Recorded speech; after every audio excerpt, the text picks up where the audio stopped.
Welcome back to Chat Chit. We're back to our post-season 2023 slash pre-season 2024 AFL team assessments. This time is the Melbourne Demons. What have you got, Aiden? So a team that went out in straight sets is it the second year in a row? Second year in a They've row. gone out in straight sets. I think a team whose premiership window is slowly closing. They got a buttload of stars, but they are starting to age. They got obviously Clayton Oliver still around 26, 27. Gorn's not getting any younger. Petrarca's not getting any younger. Lever, May at the back aren't getting any younger. Those are proper elite stars of their team. Obviously, they got some guys coming through in Sparrow. Fritsch isn't that old. Pickett is quite young, but still, they're absolute stars of the competition. The guys that hunt for that Brownlow, for example, are definitely not getting any younger. They'd been extremely disappointed with how their season ended. Obviously, they finished in fourth place. They were the second highest percentage team in the competition. At points earlier in the season, they probably predicted to finish on top. A team people probably predicted to go a lot further than they did, losing to Collingwood in the quarterfinals, and then kicking awfully to Carlton in the semi-finals, kicking 9 goals 17. 6 behinds in the final quarter and losing by 2 points. And what do you think heading into next year? Into next year, I think they're gonna be all right. So I've put them in fourth place. I think they've had an okay trade period. They've got a. I'll just let you guys know we're filming this before the draft actually happens. At the moment, Melbourne have picked 6, 11, 42 and 93. So 2 very early first rounders. And for context, a few days ago or 2 days ago, they made the offer for Harley Reid, which got rejected. So we don't know if they'll keep going for that, but probably not. So they offered pick 6, pick 11, and a future first round. And I think another later pick. Probably, draft. and another late. Maybe they offered their pick 42. I think they did. But just looking at their trade period, so they lost James Jordan to Sydney, who was a fringes player for them. They got Shane McAdam from Adelaide, which could be a big player for them. They got Jack Billings from St Kilda, and if he can get back into form, could be a big player for them. Sydney got Brodie Grundy as well. Obviously, But he wasn't really in their best 22. Wasn't really in the best. Okay, you know what? They had a crack. It didn't work out, and to be honest, they're not paying any of his wage. Yeah. It's still coming from Collingwood. Just also in their trade period, Adelaide came really hard for Harrison Petty. They offered him $1 million next year. I think it was a 6 or 7 year deal. Melbourne considered him to be part of their key forward team, so it looks like he's going to play a lot of forward time. They obviously got Shane McAdam, lost Brodie Grundy, lost James Harms as well.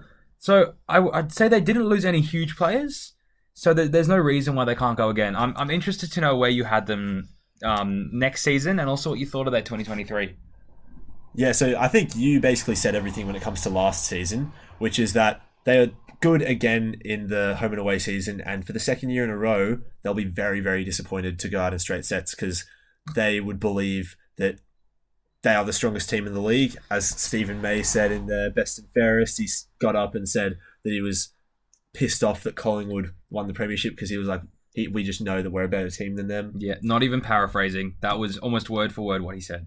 And but I put them in 8th in my prediction. Oof. And I know It's a bit rough. I know that that's a bit out there, and they could easily just go again. They've been doing it for maybe 4 or 5 years now. They've just been really, really good at top 4 team, a contending team. I just think there are signs that they are starting to look internally as to why they are performing the way they are in the in the postseason, and I really don't think they need to be. When you look at how they went out this year, they went out to Carlton in a game where they played really well. I watched every second of that game. It was an enthralling game. They played really well. The only thing they didn't do was kick straight. Well, yeah, they also had more scoring shots against Collingwood, 18-15. So I remember watching that game. A game they definitely could have won had they kicked straight, and then a huge disappointment to Carlton, obviously. Yeah, I think you look at what's happened with Clayton Oliver this offseason. Joel Smith as well. And Joel Smith. Except I think I look specifically at the way they treated, or the way they've dealt with the Clayton Oliver situation, where they sort of hit him with that fix yourself up or you're gone, to a player of Clayton Oliver's caliber, one of the best premier midfielders in the league. But do you know where that all sort of stemmed from? Behavioural off-field things. The huge spiking moment was when he was injured for quite a long period of time, and he was doing a fitness test pre-game, and and he thought he was fit enough to play. He believed he was fit enough to play. Went at the trainer or whatever. The trainer told him no, and there was an argument in public on the field while he was doing his fitness test. So that sort of all built up from there. But I'll let you continue. Yeah, basically, all I was really saying about that is there seems to be some tension within the group, within the administration at the organization, and I feel like there might be a breaking point where it seems like, say, a team like Collingwood or Brisbane or Sydney, if they started this season poorly or had a bad patch, you feel like they'd just not have any doubt and be like, we'll just get back on the horse, it's just a bad patch. Melbourne, I feel like there might be some cracks and there might be some doubts within the group if they have a bad start this year. And I still think there's just no way they don't make the 8, except it'll be really interesting to see how they bounce back after what seems to be a tense year. Yeah, it does. 8 still feels a bit low. Just some of the teams I can see you've got above them. I'll be interested to know later later in some of the teams that we go through why you've justified them to finish ahead of Melbourne. Yeah, I think when you look at Melbourne personnel-wise on the field, they have an incredibly strong defense and an incredibly strong midfield. I actually disagree with you that they'll drop off as a little bit as an aging team. I don't think that they are an aging team. I don't think any of those guys you mentioned are really on the way down. Maybe Jake Lever and Stephen May are into their 30s now and maybe aren't as explosive in the air, but I don't think everyone was saying that about Geelong for about 3 years before they won the premiership, and they were dominant that year. So that's not the reason that I have them a bit lower, interestingly, but I do believe them going for Holly Reid would be a massive mistake.